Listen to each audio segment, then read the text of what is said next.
The killing of George Floyd by the Minneapolis Police Department is one of the most difficult videos that I've ever watched. And um, I have watched, I watched videos of who is the reporter who was beheaded um, in Iraq at the beginning of the war, um, like 20 years ago.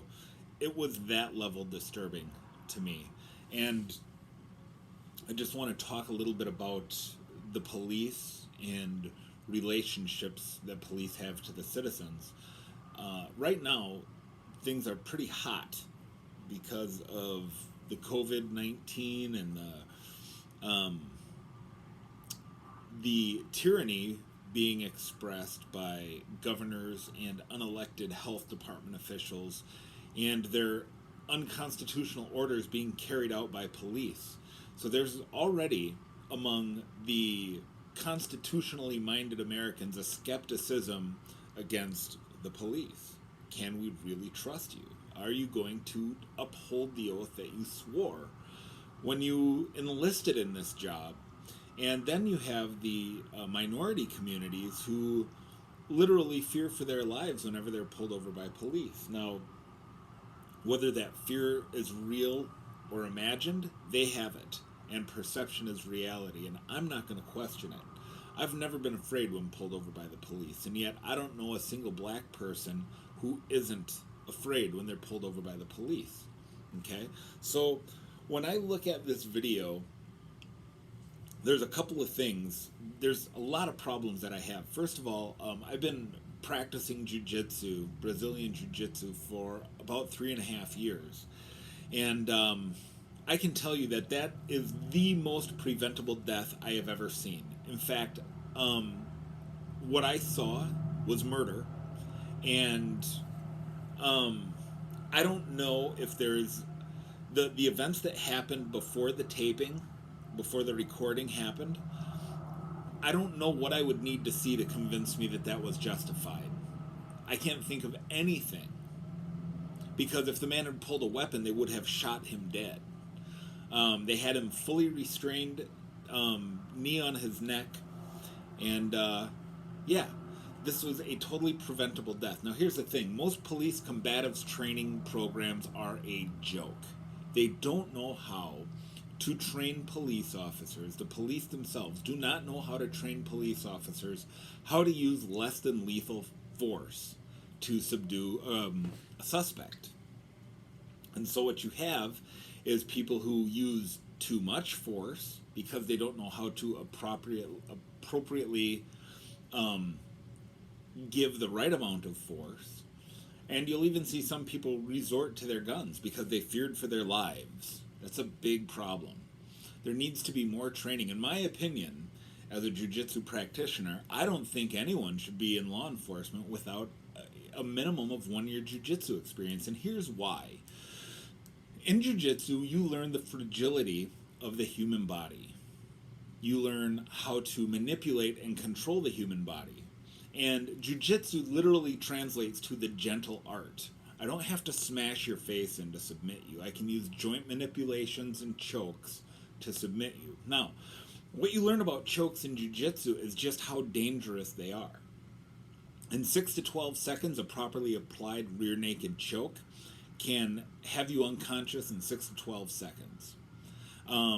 Within 30 to 45 seconds, that same choke or a guillotine choke would give you permanent brain damage. And in a minute to a minute and a half, you're going to be dead. Okay, and there's two ways to choke people. You can cut off air or you can cut off blood. Both are lethal. People will look at that and like, well, how is he still able to talk? How is he still able to talk? I can cut off blood flow to your brain, and I can choke you. You can literally still be breathing and talking. Okay? So chokes are intensely dangerous. Neck manipulation is intensely dangerous. And it's taught, it's trained, and you learn to do it safely by repetition and doing it with people who you trust and people who trust you.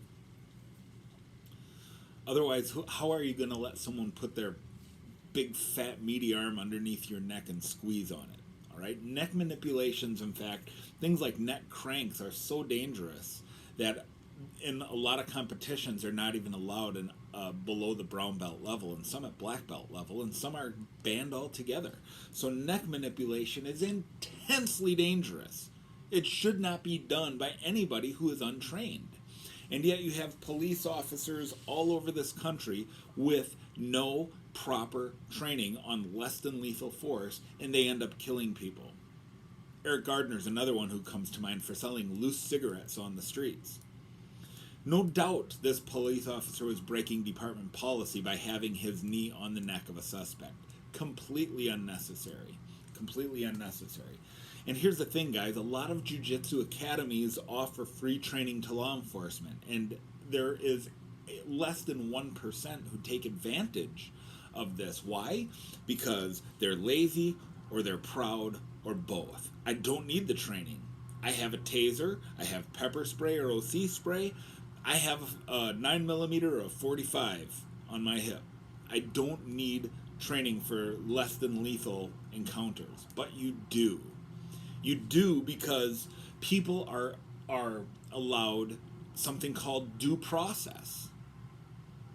Okay? So as law enforcement, you're there to investigate the crime so that due process can take place.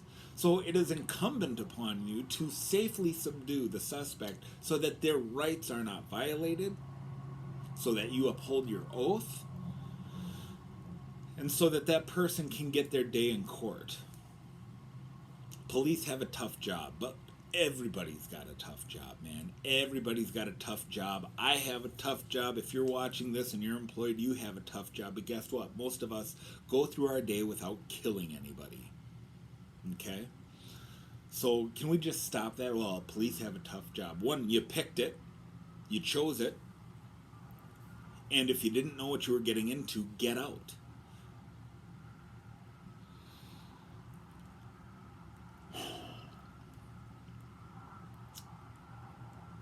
And then there's this whole issue of grace. There's this whole scandal of grace, which says that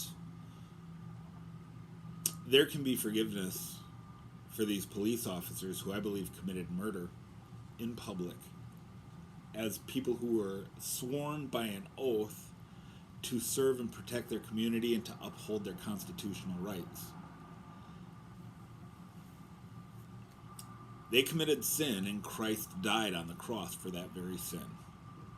And if they would repent and turn to him by faith alone, they can have forgiveness. Even though in the eyes of the courts of this land, they may serve a long time in prison, and as I believe they should. Grace does not get you out of the consequences of your sin. But I pray for that. I pray for that for the officers. I pray for that for the families of this individual who died, who was murdered, in my opinion. Facts may come out that contradict that, and I may change my mind on it, but my gut reaction right now, having watched the video, is that I just don't see, like I said, I don't know what could have happened before that to justify that man's death. And here's a final point I want to make. Are you willing, as a citizen, to stand for the rights of your fellow citizens against the tyrannical work of police officers? I wish to God that somebody would have put their camera down and just gone and shoved that officer off of that man's neck, just bum rushed him and charged him and gotten him off of there. It could have been a life-saving move.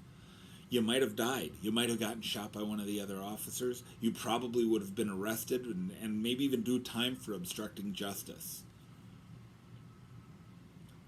Are you willing to do that for your fellow man? Am I? I hope so. I hope to God that that if I were in those shoes, and it's easy to say, it's easy to Monday morning quarterback all of this stuff, but these are things we need to think about, man. You know, these police that are just willing to trample over our rights, we need to stand up. We need to stand for our rights. We need to stand for the rights of one another. and then maybe the divides in this country can start healing again.